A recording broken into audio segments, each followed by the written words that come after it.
Pare, siyempre the Blur, Jason Castro, nandiyan pa rin ang anino niyan pare sa talk and text.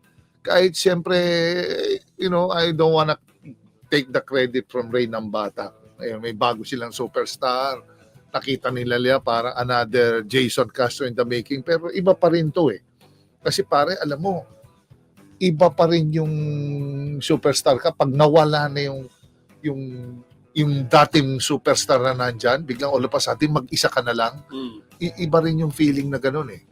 So, iba yung lagi kang sa tabi mo, may katuwang ka kasi it's a five-man It's a team effort eh. It's a team game. So, sa akin, napakalaki ng leadership on the court, off the court si Jason. Siyempre, he's a leader by example, performance-wise, tahimik siya, he lets his game do the talking, presence alone is a constant threat.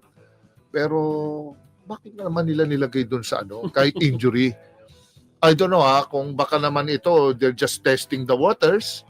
Kumbaga sa sinusubukan nila, may kakagat pa, baka mamaya biglang, hindi ko lang alam baka, uy, naku, 2-3 timang kumukuha, uy, teka, wag muna. Minsan pwedeng ganun pare. Pwedeng sinusubukan nila ang marketability ni The Blur